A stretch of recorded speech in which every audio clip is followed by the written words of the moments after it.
all probably could not hear, but I could hear singing behind me. Good morning and welcome to the Unitarian Universalist Congregation of the South Fork. We come together each week in worship to honor what is of worth. In this hour, we pause the everyday rush and flow of our lives in reverence and thanksgiving to connect with what is sacred, to remember our commitments to each other and to this world. Whoever you are, whomever you love, wherever you are on your life's journey, whatever your name for the sacred, you are welcome to bring your full self here. I'm the Reverend Kimberly Quinn Johnson. Our musician this morning is Stephen Skoldberg, along with, you can applaud for that, along with our hymn leaders. I think this morning we have Kent Martin and Pam Wittenberg, and maybe even Carl Wittenberg, who is not doing double duty because he's doing single duty in the back of the room as our tech host this morning, along with Anastasia Goknauer. If you are joining us online, yes, we applaud everybody's service. If you're joining us online, you have access to closed captioning if that is helpful. And if you're joining us here in the meeting house, we have hearing-assisted devices in the back of the room if that is helpful for you. This morning, I am also joined by a guest speaker, Shawn Dromgoole, who is the founder of We Walk with Shawn. I'll tell you more about Shawn in a minute, but first, we have a few announcements. Tuna, I think we'll start.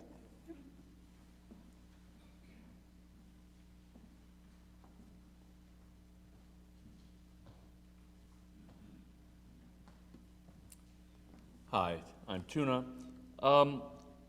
Our local congregation, Temple Adas, is having their second annual fundraiser for their social justice committee that honors students with scholarships. There are 9 students this year who will each be getting $10,000, high school, Long Island local needy high school students, and it's called the Road to Scholarship Fund.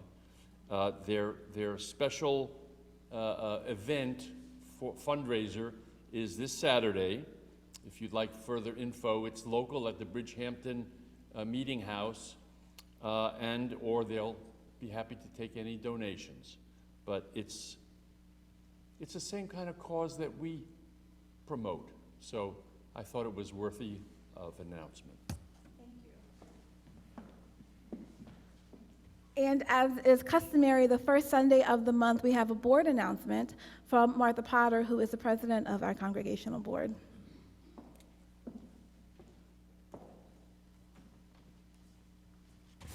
Hi, I'm Martha Potter. I'm president of this board, if you don't know. And the first announcement is our annual meeting is next Sunday, June 11th, after service. If you're a member, please come. We need a quorum of members, 19 members.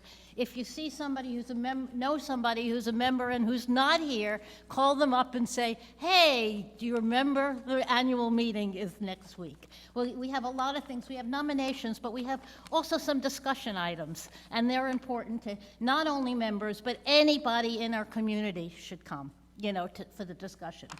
You'll be emailed this week a packet, and in the packet is all the committee reports from our congregation and what they're doing. Please read them before you come to the meeting so you know what's going on, and there's a report from the board too so you know who we are and what we are. Every week in your bulletin and in ICYMI, sent out by Reverend Kimberly, in case you missed it, there's a sign-up genius. And we have some new people signing up. We have a new greeter standing at the door there, Donna, and people are signing up for hospitality, but we need more. And the nice thing about doing this is you get to know the community. A person comes in, you get to talk to them. You get to know them. You become more part of the community. So take advantage of this and sign up. It's really a wonderful thing. Today we do something we started doing on the first Sunday of every month, which is called Share the Plate.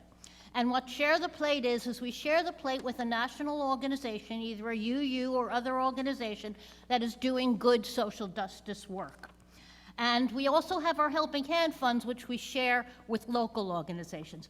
This week, since Shawn is here, we're going to share the plate with Shawn. We Walk with Shawn. So when you give your contributions, half your contributions will go to Shawn. Let's see, what else did I have? Oh yeah, another thing. It's a long announcement today, I'm sorry. I am looking forward to seeing everybody at the annual meeting. And with the first meeting of the board next month in July with our new board members that you'll meet at the annual meeting, we're going to be talking about priorities for next year. And we don't only want the board to think about those priorities, we want the whole congregation to think about those priorities. So if you have any ideas, just bring them to the board. Michael brought an idea this week to the board, who's sitting there, Michael Daly, and we're going to have, what date is it, Michael? July 22nd. Yeah, on July 22nd, we're going to have a group called the Rainbow Coalition meeting in our parking lot, and that will include the Rainbow Coalition of our Southampton community, all the people that are part of our Southampton community, Black, Indigenous, Latino, whoever you are, will be invited to this thing. And that was an idea, I didn't know about it. Somebody in our congregation brought it up, and we asked the board, and we're doing it, and we're even sponsoring it. So please come up with your ideas. We're excited about them. Thank you.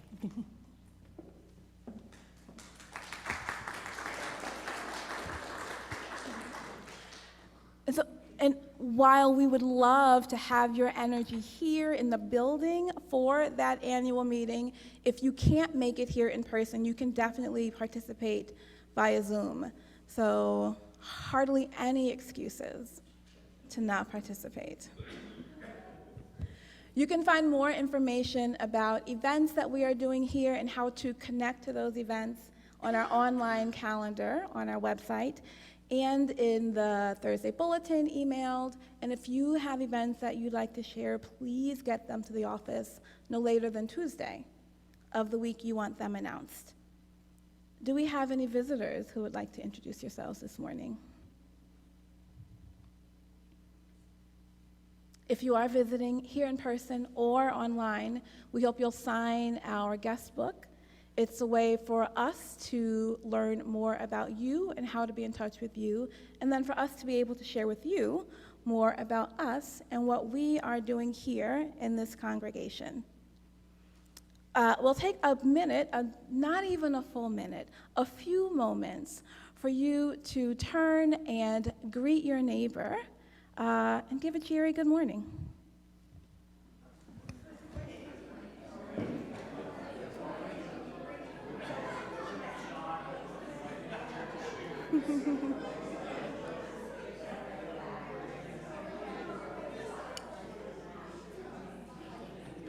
Hi, Zoom people.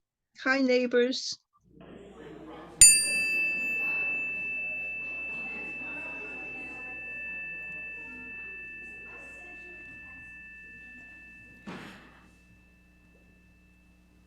That part's always hard to control. Our guest this morning is Shawn Dromgoole, who led this community's walk. I would be remiss if I did not also thank Joyce Schulman for introducing us to Shawn and making this possible, for inviting Shawn to our community, and for really catalyzing this amazing thing that is happening here this weekend. Shawn is a native of Nashville, Tennessee. He is the founder of the nonprofit We Walk with Shawn. He is the originator of this movement of simply bringing neighbors together in communities to connect with each other, to learn more about each other and ourselves, to empower people through education and fitness and art, to do the work of creating beloved community wherever we find ourselves. As we light our chalice to begin this worship, I will share these words by Eileen Karpelis. Shawn will actually light our chalice. It is a very intimidating, high-tech looking lighter, but we're going to make it happen. Eileen writes, "Out of our separate lives we come. We walk this path together for an hour or a day, for a week or a month or a series of months and years. For this space and this time, we travel together, making much or little or nothing at all of the fact that another walks along beside us. We can keep our eyes cast down, protecting ourselves from the pain we risk whenever we allow another human being to touch us, living safe little lives inside of our sterile wrappings. Or we can reach out, risking a little or a lot or every coin we have, because we believe that loving and being loved is the only game in town. The choice is ours. Those who risk much may lose much, but they are the only ones who ever really win." This first song for us to sing together in your gray hymnal, number 361.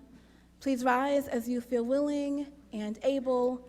Enter, rejoice, and come in.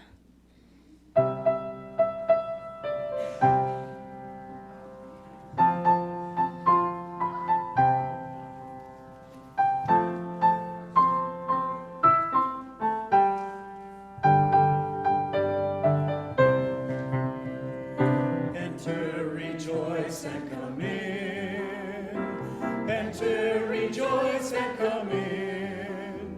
Today will be a joyful day. Enter, rejoice, and come in. Open your ears to the song. Open your ears to the song. Today will be a joyful day. Enter, rejoice, and come in. Open your hearts, everyone. Open your hearts, everyone. Today will be a joyful day. Enter, rejoice, and come in. Don't be afraid of some change. Don't be afraid of some change. Today will be a joyful day. Enter, rejoice, and come in. Enter, rejoice, and come in.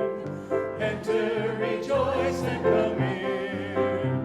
Today will be a joyful day. Enter, rejoice, and come in.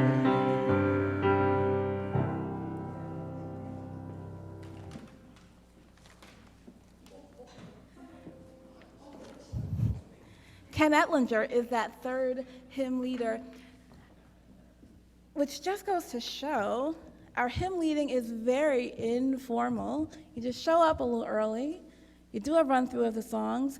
You may not even need to show up early if you know the song. You can just walk up when the hymn leaders walk up and join your voice to the chorus. This first message today is part of a story that you may know. A few weeks ago, we talked about Passover, and we talked about Moses. Moses, who is sent by God to deliver God's people out of bondage into liberation. That story has a prequel. And so this is the prequel of Moses' story. A little bit about a prophet, and a little bit about people. We'll hear more about the people later. But I want to tell you about the prophet. Because getting Moses to go to Egypt to deliver God's people is not as easy as you might think. Moses was what my grandmother would have called hard-headed. I will say Moses was reluctant. Reluctant. God says to Moses, wherever we imagine that God abides, my people are in misery in Egypt. I have heard their cry. I know their suffering. I have come to deliver them, and you, Moses, I am sending you. Now, you might think that Moses would be honored. You might think that Moses would be fearful. Moses is reluctant.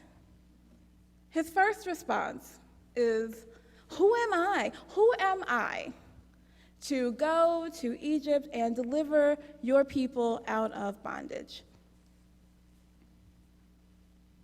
God is patient. And God tries to reassure Moses, don't worry, I will be with you when you go.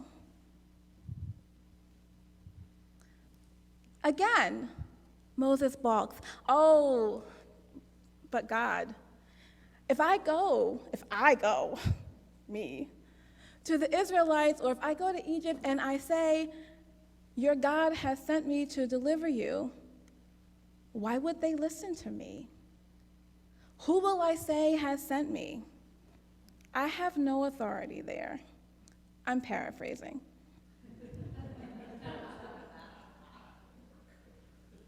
God says to Moses, don't worry, I got you. They will recognize my name when you say it. I am who I say I am. Tell the people, I am the God of your ancestors. I am the God of Abraham, the God of Isaac, the God of Jacob. That is the God who has sent you.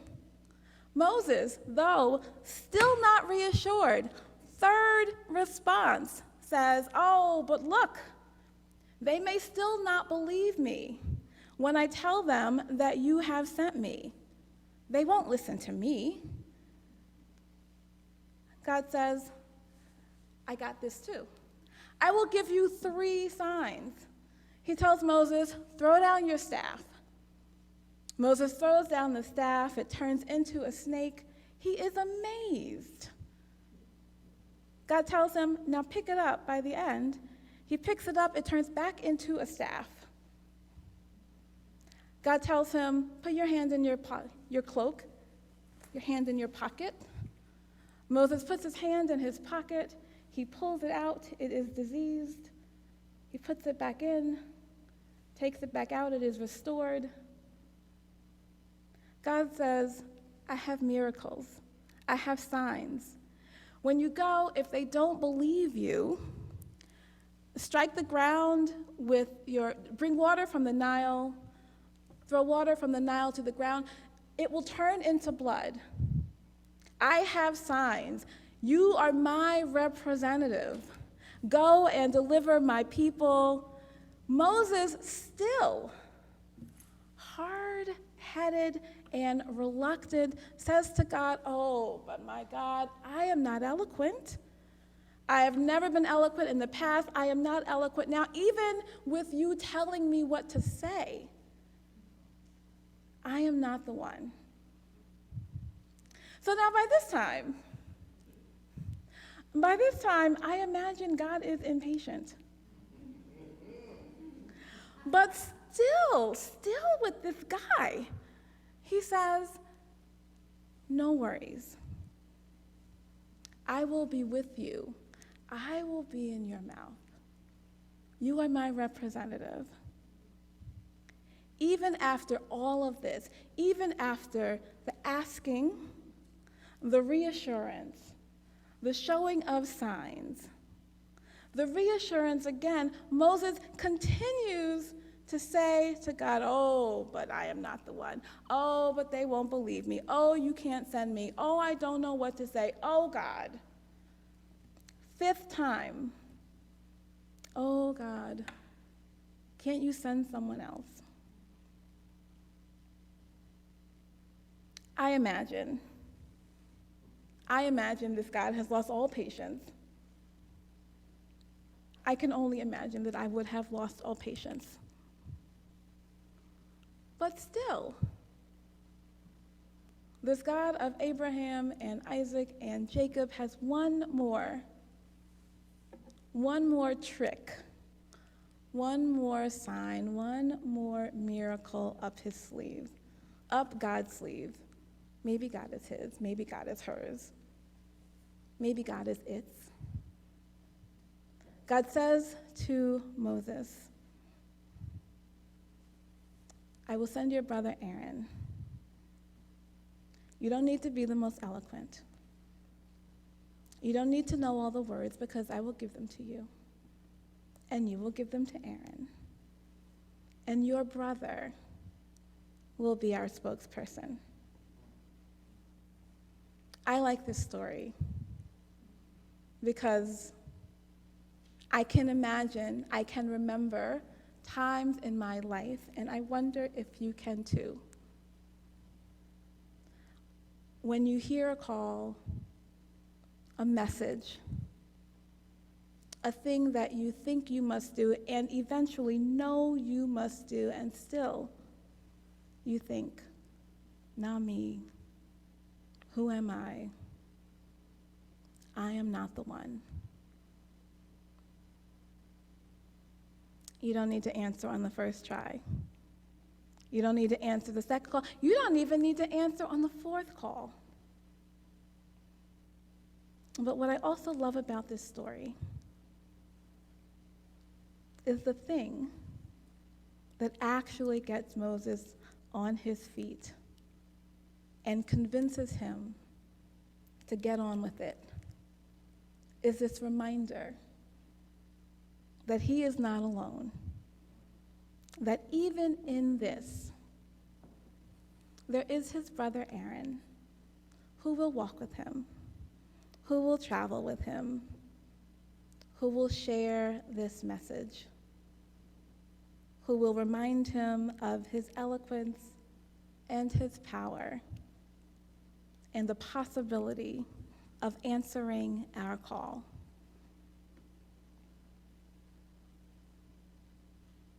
May your roots grow deep. May your branches spread far. May you find this world to be a wonderful place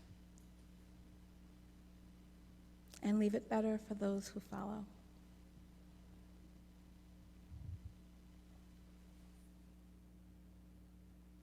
Some of you, I think, might be wondering about the flow of things in our order of service, because it's slightly different every week, but I will tell you why it is intentional that we are not singing our children off to childcare immediately after the telling of our story. It is important for us that our children remain in the service for the offering. Our offering is one of the important things about who we are. And we want our children to be able to experience, even at the earliest age, this part of who we are and how we are together. It is one of the ways that we support our work inside of these walls and outside in our community. It is our opportunity to reflect on our abundance and to share that with our community. This first week of the month, you already heard, our plate will be shared with We Walk with Shawn. The work that they do is to empower people through art, through fitness, and through education, to be in their communities, to be with their neighbors, to strengthen their communities, and to strengthen themselves. In a moment, you will see two baskets that circulate. One will be for this Share the Plate, and the other will be for our local helping hand. If you're joining us online, you can contribute using the link in your chat. And wherever you are, you can also contribute by scanning the QR code on your order of service. I'm talking very slowly now because I see the baskets over there and nobody's moving towards them. And now your donations, however you give them, will be gratefully received.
lives in your heart, and you'll never walk alone.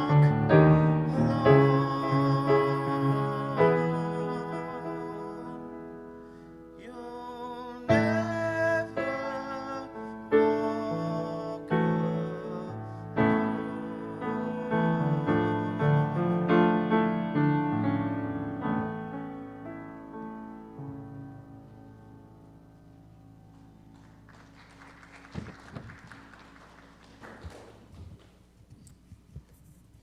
Now I invite you to join me in singing our youngest off to childcare with Kim and whoever Kim's helper is this week. The words are in your order of service.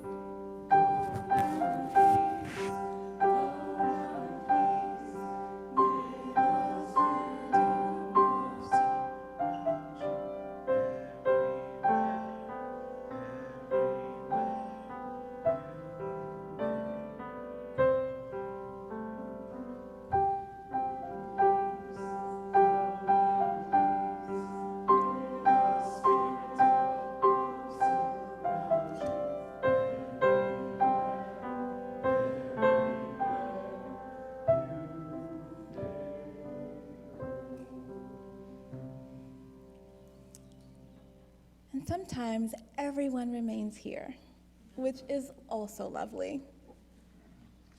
We enter now into this more prayerful moment of our service where we set aside, again, the mundane of our day in order to share the deep joys, sorrows, and concerns of our hearts.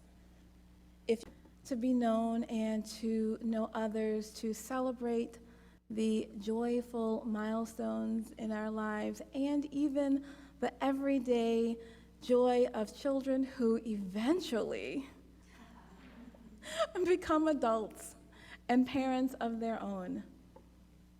We light our candles for new knowledge, for old knowledge received in new ways, for the ways that we are able to support each other, for the ways that others are able to support us. Even in all of our joy, we hold our sorrows for those of us who are healing, for those of us who are hurting, for those of us who are carrying illness and pain that we don't share out loud but are holding. May you know that you are not alone. May you feel the warmth of this community and carry it into the week to come. I invite you to deepen a little, to take a breath, to loosen a little in your body.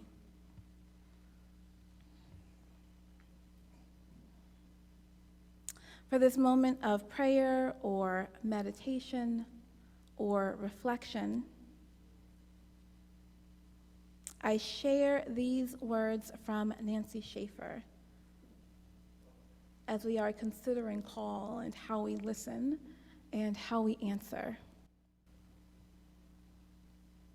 When you heard that voice and knew finally it called for you and what it was saying, where were you? Were you in the shower, wet and soapy, or chopping cabbage late for dinner? Were you planting radish or seeking one lost sock? Maybe wiping handprints off a window or coaxing words into a sentence, or coming upon a hyacinth, or one last no. Where were you when you heard that ancient voice? And did yes get born right then? And did you weep? Had it called you since before, and even were, and when you knew that? Did your joy escape all holding? Where were you when you heard that calling voice? And how in that moment did you mark it? How, even after, are you changed? Tell us, please, all you can of that voice. Teach us how to listen how to hear. Teach us all you can of saying yes.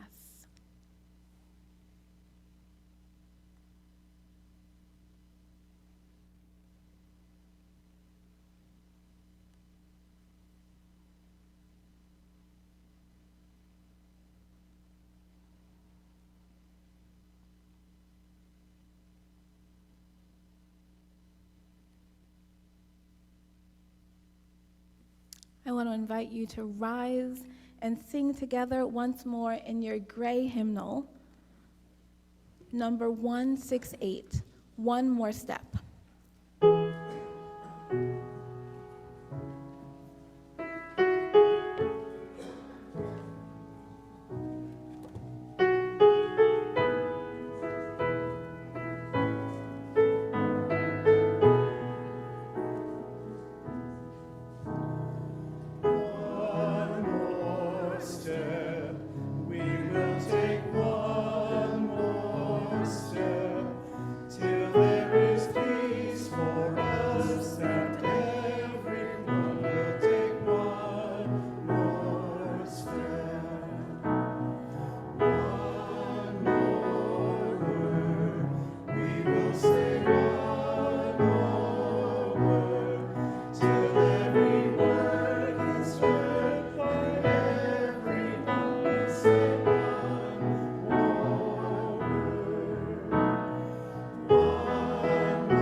Good morning, everyone. Okay, I can't do it with the glasses. I tried. I was cool. Can't do it. So I'm going to give the continuation of Reverend Kimberly's story, and with a little bit of a challenge. So I'm going to start with a little bit of scripture from the book of Exodus. It's Exodus, the 14th chapter, the 15th through the 18th verse, and it says this: Then the Lord said to Moses, "Why are you crying out to me? Tell the people, get moving. Pick up your staff, raise your hand over the sea, divide the water, so the Israelites can walk through the middle of the sea on dry ground. Then I will harden the hearts of the Egyptians, and they will charge after the Israelites. My great glory will be displayed through Pharaoh, his troops, his chariots, and his charioteers.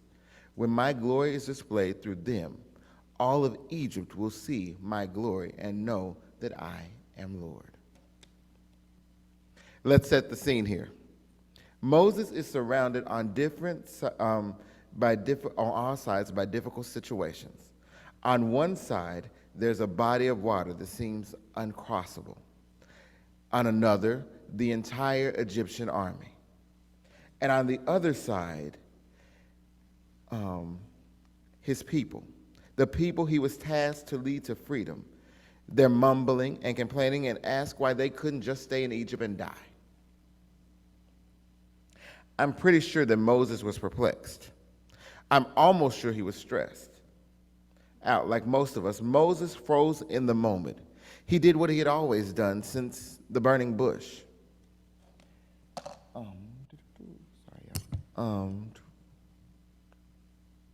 Since his encounter in the burning bush, he called on the God of Israel. As a person who operates on patterns and practices, I would call on the person that answered before. He had provided the plagues. He had provided ways of escape for Moses to get to this point. So he was sure that God was going to work a miracle. He was going to allow God to do it and do the work. God had a different plan. Oftentimes in life, we human beings seek the easy way out. But sometimes God places change and deliverance back in our own hands. He has equipped us and our lives and prepared us for these moments we exist in. Moses is in a testing, but even the test is not too big for the preparation Moses has already received. He already has the tools.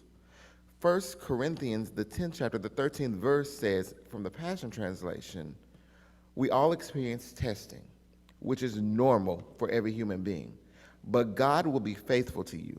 He will screen and filter the severity, the nature, and the timing of every test or trial you face so that you can bear it. And each test is an opportunity to trust Him more. For along with every trial, God has provided you a way of escape that will bring you out victoriously. Moses was equipped to pass his test. He had all the tools necessary to achieve victory. There's another angle I want to look at in this story in Exodus. It's the fact that oftentimes our decisions impact more than us, and our obedience to God, our one step of faith, is bigger than just us. For Moses, it was the freedom of his people. Now, Moses had a difficult journey, as you heard. He had already discounted himself. He had talked about his stutter. He had talked about why he couldn't do, what he couldn't do, but he was prepared for that moment, because you see, the part of the story I like about Moses was in leadership training because he was raised by Pharaoh's daughter. He was able to speak a different language. He was able to speak to both his people and also the people that raised him. He was prepared. So even though we look at situations in our lives, and that for Moses was positive until he ended up killing one of the Egyptians for messing with his people, it was a positive moment. He lived in a palace. He lived in great splendor, but he was also prepared to lead. He was in leadership training. Pharaoh was raised like his brother. So they're brothers meeting at the ocean, which is why he was able to enter. We have to look at the moments in our lives as preparation. For me, there were so many moments in my life that prepared me, and I'll kind of switch into my story a little bit. In May of 2020, we started doing these walks. But every moment, every difficult moment of my life, every good moment of my life up until May 25th, 2020, prepared me. Now, I could have, and I did. I was like Moses. I had an argument. Me and God had a fight. He won. But me and God had a literal argument. He asked me, he said, hey, Shawn, would you post this on, I had made a post on Facebook, and I was happy. I was proud of myself. I shared my feelings. And God said, but I need you to share it on Nextdoor. And I said, no. I literally, verbally, honestly told God I will not do it, and I had my list, and my arguments for why I would not, like Moses, were very pertinent. They were important to me. God asked me, he requested of me, I've prepared you. I need you to do it anyway. I'm still thinking, I got my excuses, you know. My sister's the activist. This one is talented. This one's talented. I didn't even know what was happening. I just posted. I didn't know what was happening, but I had my excuses on why I would not. Did I realize, like Moses, that the course of his people's freedom was connected to his decision, his yes? It took him 5 times. It took me a lot more. It took me a lot more no's in my life to go, I can't do this. I can't. You know, this friend is more talented. This friend is more stylish. I'm not the most classically trained. I don't have the education. However, what we have to understand is that what Moses had that we all have is preparation for our leadership moment. We have to use our moments like Moses did for good. What happens in my moment? I make that post. I take a shower and I go to bed.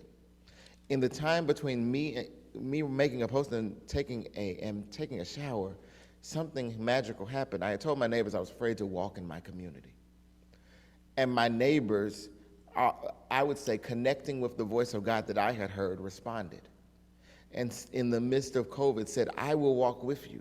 We'll walk with you. You can't be afraid to walk. We'll do it. And I'm going, who are you walking with? I just want to go on a walk down to Kroger's by myself. The first walk was on May 27th, 2020, and 75 people showed up at a neighborhood restaurant. In that moment, I realized as I started walking, just like Moses, and I'll get back to the story, that it wasn't about me. It was about the sound that I heard behind me of people, community, getting to know each other. We were living through a deadly pandemic, so we were already isolated, but the pandemic was just ripping the Band-Aid off because we were isolated long before COVID. We only talked to the people who looked like us, who thought like us, who believed like us, who prayed like us. We never took the time to step off of our porches and meet people who looked differently, who believed differently, whose socioeconomic status was different from us, whose religious beliefs were different from us. We didn't take the time to get to know our neighbors. One thing I realized in that journey was that we are all neighbors. In this room, we are neighbors. In the grocery store, we're neighbors. In traffic, we're neighbors. And everything we do, from the time we are born and we are neighbors in a nursery, until the time we pass away to the next life and we are in a morgue, we are someone's neighbor. And what we do in that time is important. We must make a choice. It's not a big thing. Just tell someone, hey, I like your shirt. Or, hey, I pay it forward. It's one of my favorite books. I recommend you read it. But buy someone coffee. You can change the world. But let's get back to the story. Moses' obedience was connected to more than him. I've said that. But it was. What decision, what no, or what yes have you not given that is connected? You don't know. It is uncomfortable. For me, I thought I was going to be an executive assistant for a recording artist and a designer sales associate in retail. My yes changed the trajectory of my life. Was it comfortable? No. Would I have ever been standing in front of behind a pulpit? Maybe not. Is it difficult? Yes. Was it worth it? Of course it was. What happened in the 3 years that have followed that initial post were neighbors from around the country and even around the world by the hundreds, by the ones, by the thousands have gathered in communities across the country and even across the world to walk with their neighbors and share their stories. Why is that important? Because like Moses, he had a story. He had something to tell. But I'm sure there was a child, if you remember in the 2020 presidential election, there was a young man who introduced now President Biden, who had a stutter. He introduced now President Biden, but President Biden had suffered a stutter. What if he had never admitted that he had a stutter? There were children that understood that their story was connected and they could do something, and they could maybe, with their learning difference, or their speaking difference, be able to lead the country. So whatever your story is, whatever yes you're withholding, or I don't want to do it, and Moses had his excuses. We have our excuses. I've got this meeting, I've got bridge club, I want to go surfing, I want to go swimming, I want to go stay in my bed and watch TV. Whatever the excuse is, I guarantee you, it is connected to something bigger, and you may never see it. You may be long past from this earth, but Moses' yes is part of the reason why we're sitting in this room today. Moses' yes allowed history and unity. And what happens? Moses raises his staff over the sea opens. And it's cool, my science nerd self, there was a straight line wind that blew the Red Sea open. It actually scientifically could happen, because I'm like, this is a fake story. No, it actually can happen that the wind could open. But Moses had the tools. Reverend Kimberly talked about the staff. Moses knew that staff worked. He had the tool long ago. I mean, that's several years before we get to this point. She's telling you the prequel. That staff worked to return to a snake. It can split a sea. Whatever your tool is, whatever you think it is, if it's talking to your neighbor, if it's baking cookies, if it's hugging someone, if it's smiling, whatever you can do to change the world, I guarantee you it's important. But I want you to know how important it is, because there are generations that you will never meet who are dependent on your yes. If it takes you one moment, one no like me, or if it takes you 5 no's like Moses, I don't care if it takes you 100, get to a yes. Get outside of yourself. Remember that your life, your light is impactful to the world. And there's a story, or there's a Negro spiritual that I like that's called This Little Light of Mine. I'm going to let it shine. But if you hide it under a bush, you can't see it. If you hide, well, my light's just, I don't have anything but that little bitty light. If you light a candle, one tiny birthday candle in a dark room, the room is not dark anymore. Your story is important. Your journey is important. And the challenge I will give you is the challenge that God gave Moses. Don't just stand there. Do something. Don't let your ideas, your comfort, your religious affiliations, your political affiliations, your neighborhood associations, whatever it is that you have your excuses, and we got them. We can all, okay, I'm going to ask.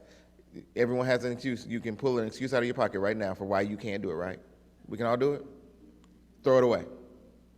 Because I guarantee you, for me, knowing from experience, your yes is important. Your light is important.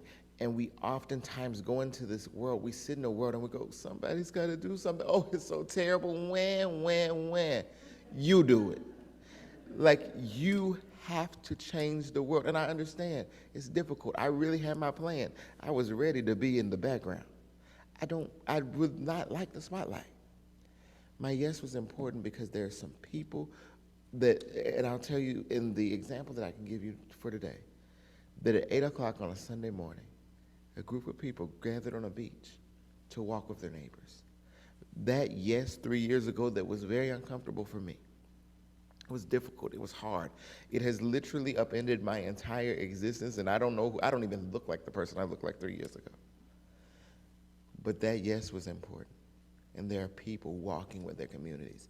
So from me, or from Moses, or whoever you draw inspiration from, don't just stand there. Please, I implore you, I beg you, take it from the person who had to say yes. Don't just stand there and expect God to do it, or your friends to do it, or the president to do it. You do it. You have the opportunity and the ability to change the world. So get up, take that step off the front porch, fight your fears, get over your excuses, and you go walk. Because God requires us to do something. He's given us the tools. Our life has prepared us for the moment we live in. You can now do what you're called to do. You're prepared. Drop the excuses. And even if you have them, if you have the speaking disability or I got my excuses, He'll send you help. You have everything you need. So again, get up. Stop waiting for someone to do it. You do it. It's you. Take that walk. Thank you.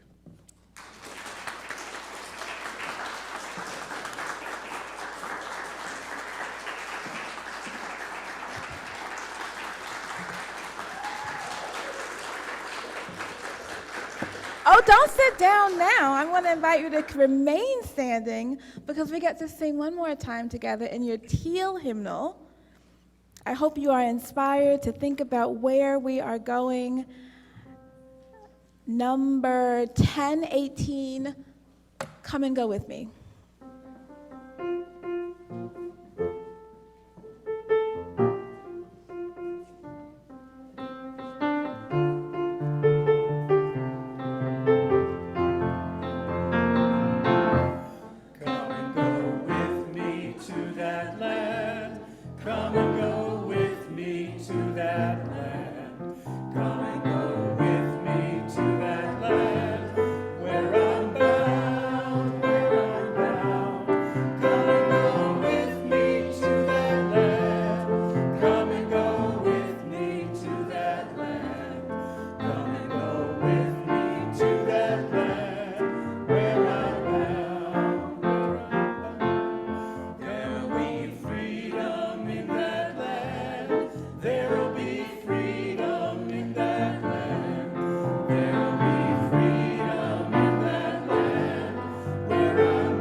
Justice in that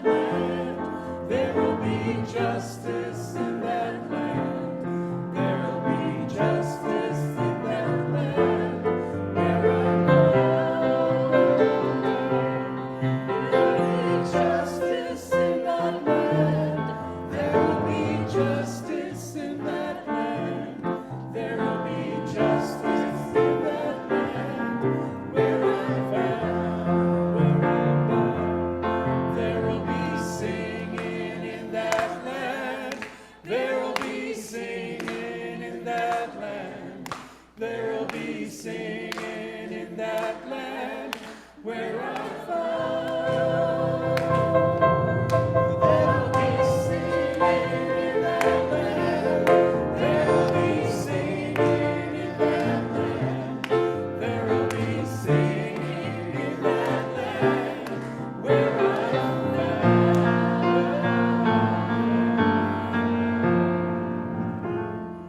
Amen.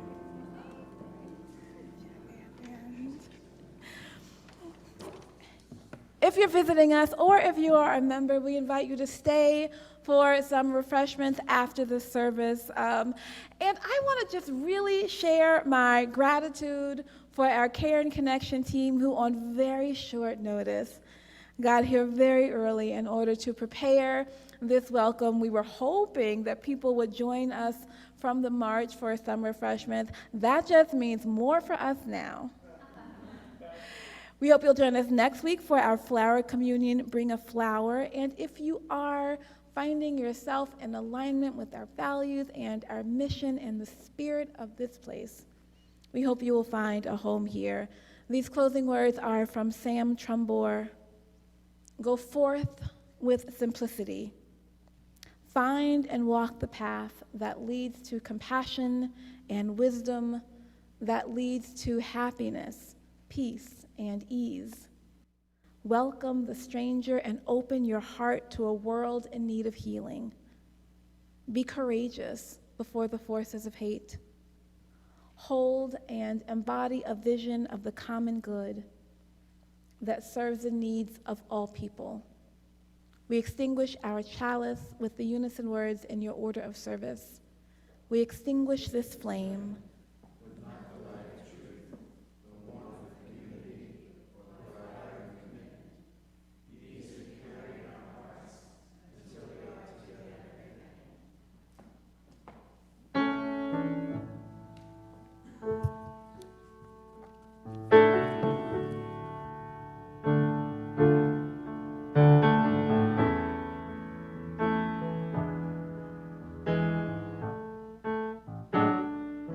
If I can help somebody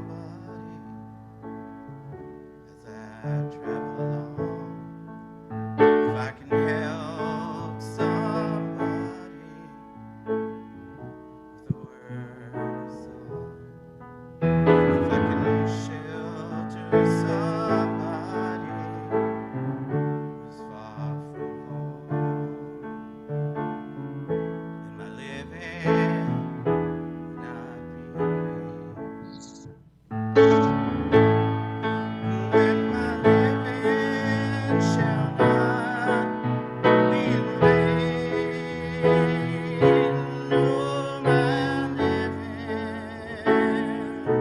shall not be in vain. If I can be a person like a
then my lips